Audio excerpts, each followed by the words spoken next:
Hey guys, Andrew Shrout here in the sideboard. I'm sitting with Dave Thomas. How's it going, Dave? How's it going, Andrew? I'm pretty good.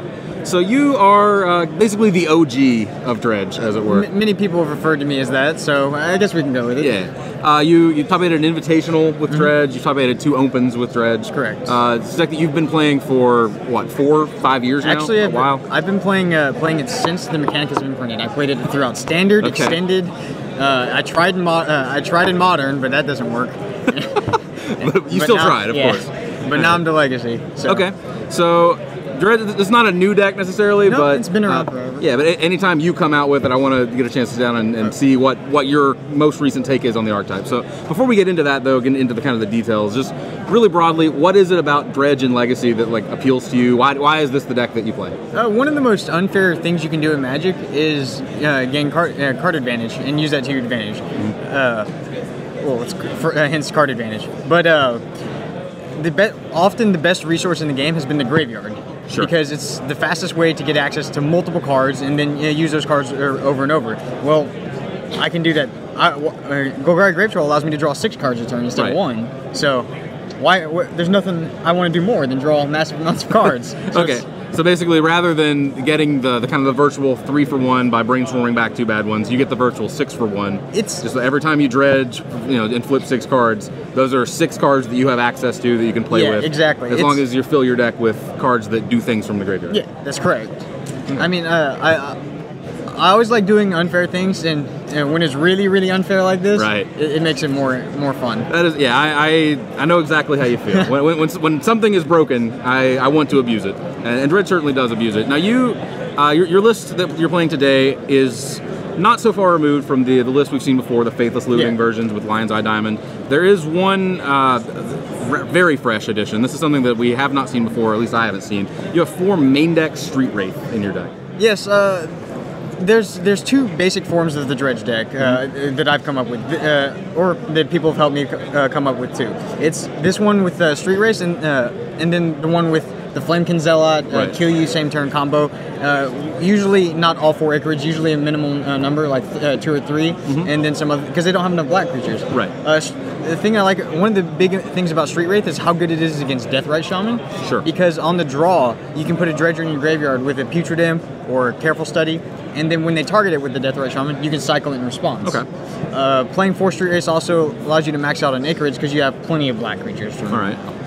So it's very strong. So basically, just from the time that Deathrite has been printed and a really prevalent part of Legacy, you've been looking for an instant speed. Actually, it was Jerry Thompson who first told me about this it's like a year and a half ago, maybe. And then I started working on what I thought was correct or the optimal configuration for the deck with Street Wraith. Okay. Since then. All right. So Street Wraith came about because of Deathrite Shaman. Oh, it was definitely because of Deathrite Shaman. And then once you knew that you wanted 4 Street Wraith, you kind of started tinkering with the rest of the deck to match that. You mentioned Dread Return. Traditionally, people have, once they've filled up their graveyard, they have used Dread Return to return a Flamekin Zealot, give all their zombie tokens haste, and attack for the win. When Gristlebrand was printed, I know I played the deck for a while with Gristlebrand as a way to just like turbo Dredge through your deck, and the Flamekin Zealot. That was a bit much. That was maybe a little bit of a crutch or something, but it was fun when it worked. But in this case, you've trimmed all of that. You have 1 Dread Return, and that's basically just for value, I suppose. It is value. Sometimes you need an additional sack outlet other than Cabal Therapies, and also on turn 1 when you don't hit your bridges, sometimes you hit the 3 Narcomoebas with the Dread Return, maybe 1 bridge, and you can just put a 13/13 Grave Troll in play, and they will die to it. Sure. Yeah, so you don't have a dedicated win condition. No card that is only there to Dread Return up and win with. It also cleans up the mulligans of the deck a little bit because you have less dead 7/6 card hands because the deck's much more focused now without all the reanimation targets. Okay. Yeah, and as you mentioned, you have all 4 Icarids. There were a lot of lists previously that only had 3. They have the 4th on the board sometimes, and of course 4 Street Wraiths, more black cards to feed it. So you're just like a much more consistent grind out fair decks. Yes. It's the reason I've split it up into 2 versions is because the combo version is really good against other combo decks. Yeah. When the legacy metagame is fast, you want to be as fast as possible. Yeah. But when it's a bunch of fair like Delver or like Bug Delver, American Delver decks, and the metagame's a lot slower. There's less combo around. The grindier deck is where I want to be because it's much more consistent. Like game 1, most decks are unprepared for this matchup. Just because it's so abysmal, they're not going to sacrifice main deck slots to try and get you. Okay. So the only other change in the main deck, and this is a very subtle change. Yeah. Actually, I didn't notice it. You were the one that said this is the other thing I've done. You might want to talk about this. I'm like, most people wouldn't catch this. You are down to 12 lands. Yeah. And most the stock Dredge list, I guess, plays 13. Yeah. Or maybe sometimes even 14. 14, yeah. But you have cut a Cephalid Coliseum. This is kind of a card that it's kind of one of the sacred cows of Dredge. This is not a card that many Dredge players would ever consider playing fewer than 4 of. Yeah. I've also cut. I don't play 4 Careful Studies anymore. I've cut it down to 2. Faithless Looting is just superior in every way for obvious reasons. But by cutting Careful Studies, there's only 4 blue cards I need to cast in the main deck. 2 Breakthroughs and 2 Careful Studies. Yeah. That means double Cephalid Coliseum hands are really bad in lots of situations because you can't cast the rest of your spells. So Cephalid Coliseum acts as another Breakthrough or Careful Study to go turbo. Right. Well, since you're not using it to make mana, why not just have another spell? Right. In that spot. Okay, so it's that's why I shaved the land. It was basically trimmed to make room for more Street Wraith. Exactly. That's actually what it ended up happening. Okay. I think when I was trying to make room for it was either the 4th Acre or the 4th Street. It's the 4th something, but something needed to go. All right, that's fair. Okay, well, we've talked about the main deck. I want to talk about the sideboard. There's nothing new necessarily in the sideboard, but Dredge is a deck that has a reputation. It has a reputation for being incredibly powerful in game 1s, but not necessarily playing catch-up after board because there are a lot of very powerful anti-graveyard sideboard cards. That's correct. So I'm really interested to talk to someone who's played the deck a lot because it's not always obvious in a format like Legacy where people can play artifact hate like Grafdigger's Cage, Relic of Progenitus. They can play any deck can play Surgical Extraction just by paying 2 life. So how do you know what hate cards to play around and kind of how do you approach sideboarding with this deck? In general, specific archetypes go to their niche of sideboard cards. Very every now and then they kind of drift off and do their own thing. Yeah. But a lot of people just stick with the cards because they're there for a reason. Yeah. They're the most optimal version of hate. Okay. Available to that deck. So like white decks have Rest in Peace, non-white decks have Grafdigger's Cage. All right. But when graveyard decks disappear, the Grafdigger's Cage changes to something else, like Surgical Extraction, because it becomes more functional in other matches. Right. Okay. Not just hosing graveyard-based decks. So when it's really important to look at the metagame and know what hate is floating around, because that's really important to how you sideboard. Okay. I personally pay attention to how many cards people sideboard in. Right. If they don't shuffle their entire board, because that actually changes how I sideboard. That makes sense. If you board in 1 or 2 cards, I'm probably not likely to change my list at all. Maybe in certain matchups, I may want the Dread return targets because they are on my board. Yeah, I'll kind of go over that too and ask you why those are there and when you use them.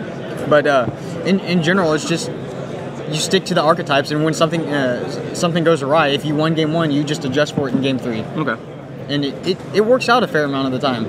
All right. Yeah, that makes sense. You have 1 Dread return in your board to go with the 1 in your main, so you can go up to 2. And then you do have some big beefy creatures. You have 1 Ashen Rider, 1 Iona, Shield of Emeria, and 1 Elishnorn, Grand Cenobite. Those are basically just hate cards in the right matchups, I suppose? There's silver bullets, against other combo decks, all 3 of these. I mean, the Iona has more applications than the others against fair decks because they're a lot of the Delver decks have impossible time getting Iona without a Caracas. Okay. But Elishnorn's for all the tribal decks because there are lots of situations where tribal decks can kill their own creatures and get rid of all of your bridges. Right. And Elishnorn, in general, kills everything. Sure. Of theirs. So it not only does it kill everything of theirs, it pumps your Icarage, your Future Dimps, and Archimebus. You don't have Bridge from Below anymore, but you don't need it because they don't have a board and can't. Exactly. I have an Ashen Rider. It's really good against. It's a utility creature. I used to have Angel of Despair. Ashen Rider is strictly better. Removes the permanent and it does something when it leaves when it dies. Sure. But it comes in when there are things like Ensnaring Bridge, right. Just single, unanswerable type permanents. Exactly. Okay. It's just another way I can get it, especially when I've gone all in and I have no hand. I can't rely on a Nature's Claim to kill those things. All right. So we just finished round 4. Is that right? That's correct. Okay. And you started 4-0. Mm-hmm. Not It's a good bad. start. Yeah. Good start. Can't complain about that. Never. All right. How's your tournament been so far? What have you played against? In round 1, my opponent actually didn't show up, so that's always a plus. Easy game. Okay. In round 2, I played against Death and Taxes, and that is a very favorable matchup for Dredge, especially when we're on, the die roll is won by the Dredge player. Okay. Because there's literally nothing the Death and Taxes player can do other than play a Thalia in game 1 that stops you from doing it. Okay. Fair. And then games 2 and 3, it's usually just pray for rest in peace for them and Right. put an appropriate clock. Sure. So sometimes they have like one enlightened tutor to replace Exactly. their. Usually, because they have the enlightened tutor, they only have one rest in peace, for example. Yeah. So maybe they have it, but it's unlikely that they do. Exactly. Sure. So that's a pretty favorable matchup. I always enjoy playing that matchup. The next round I played against Blue White Stoneblade. That's a tougher matchup because it's like Death and Taxes. They have an ample clock with the rest in peace, but they have counter spells. But I just did the same board plan. Just beat rest in peace, and you beat him as normal. And then this last round, I had it on my feature match. Yeah, we had it on camera. Against Bug Delver. I love, once again, as with most matches, I love my game 1 matches Sure. against That's most of the field. But the deck works pretty much. Bug Delver specifically lacks in hate. A lot of people have gotten really relaxed with the I'm blanking, Deathrite Shaman on Graveyard Hate because they've kind of crutched on him to do the Graveyard Hating job. They think they already have Graveyard Hate main, so they don't need any more precise Graveyard Hate before. Exactly. So it makes the sideboarded games a little bit easier. And that's what happened for me. He had a surgical extraction. He surgical extracted my Narcomoebas, but I still had the Icarids. And the Deathrite Shaman just wasn't able to keep up once I dumped my library into my graveyard. Nice. All right. So we're not quite halfway through the tournament. Nope. But we're getting there, and you've certainly come out to a good start. I'll be rooting for you. Thank you. Thanks for sitting down with me, man. Stick around. We've got plenty more coverage coming of the Legacy Open here in Dallas.